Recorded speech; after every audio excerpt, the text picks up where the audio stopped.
Hola, amiguitos de YouTube. Hoy les voy a presentar el funcionamiento de un motor DC con inversión de giro, además de poseer una partida por etapas.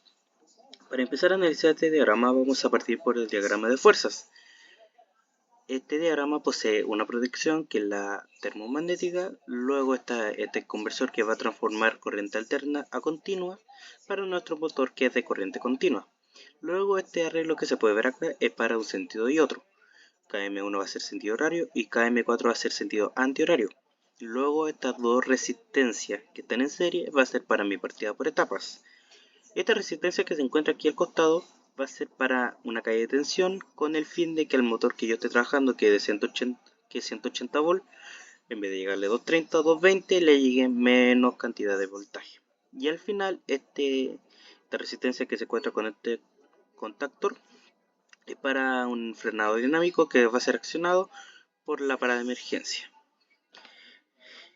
Una vez analizado el diagrama de fuerza, vamos a continuar con el de control. Este diagrama posee varios elementos, como el fusible, la parada de emergencia, el stop, contactores, pulsadores, bobinas de contactor, el relé temporizado y las luces piloto. Entonces, para entender este diagrama de control, perdón, se me trabó la lengua, vamos a partir del principio, para la redundancia. Acá hay un fusible, por aquí pasa la corriente hacia la parada de emergencia, que en este caso está normalmente cerrado. Así que la corriente va a seguir su camino.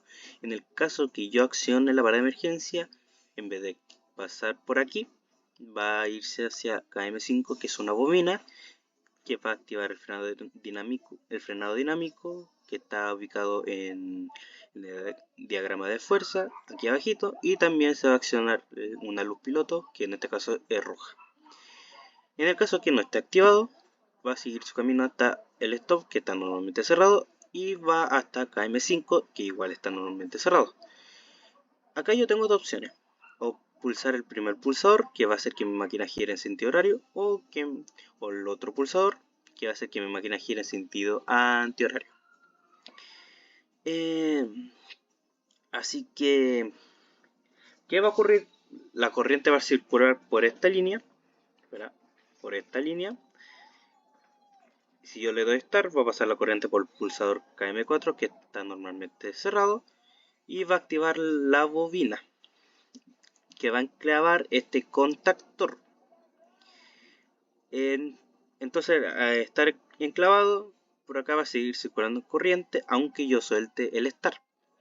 Como se activa KM1, también se va a activar K1, que es un relé temporizado. Es decir, que cuando yo accione el Start, va a pasar un tiempo, como sea la conexión, y después va a ocurrir una lógica de cableado que va a ser la siguiente: pulso Start, se activa KM1 y se activa K1. K1 va a accionar sobre K1, entonces este contactor se va a cerrar y va a provocar que se accione la bobina de KM2. Y va a provocar que se accione la bobina que la bobina de KM2 se va a enclavar, ya que en este caso hay un contactor KM2, pero además va a cerrar esta partecita del diagrama de fuerzas, ya que en vez de que la corriente pase por aquí, va a pasar, como se cerró aquí, por KM2, producto del relé temporizado. Va a ocurrir que la corriente, en vez de circular por la resistencia, va a circular por el camino más fácil, que en este caso va a ser por el contactor, ya que no posee ninguna resistencia o oposición a la corriente. Entonces pasa por el KM2.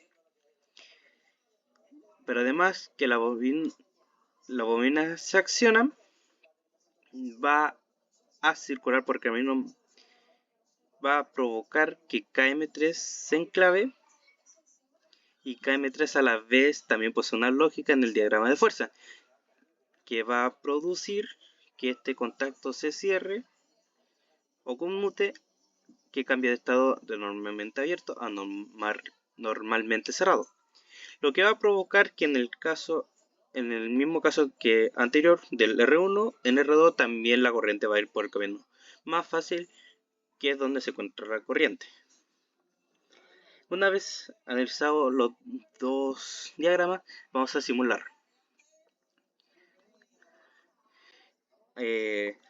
Vamos a activar el termomagnético, vamos a presionar el primer pulsador.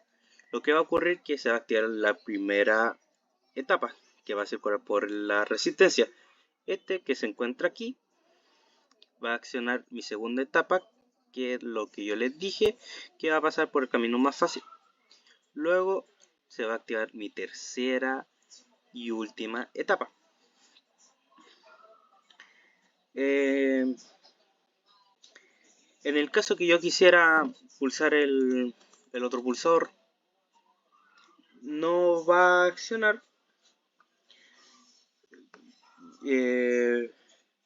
ya que hay un clavamiento cruzado, lo cual es una medida de protección para que no se accionen los dos contactores y a la vez no produzca un cortocircuito.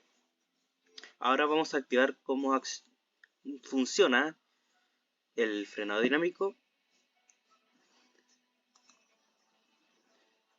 que es la parada de emergencia. Y es un cortocircuito en esta zona. Esta resistencia de freno va a variar si el freno va a ser abrupto o va a ser controlado. O sea, para que entienda, si el freno va a ser o va a ser fuerte, o sea, va a ser de golpe o va a ser suave el freno. Esto depende de la resistencia. Si es muy alta la resistencia, va a ser un freno controlado. Pero si es muy pequeña la resistencia, va a ser un frenado de golpe. ¿Cuál es la importancia? Como dije, para ver un motor por etapas. Como dije, en la primera etapa, cuando yo acciono el primer start, ¿qué pasó aquí? Ahí está. Va a pasar por la resistencia. Mi segunda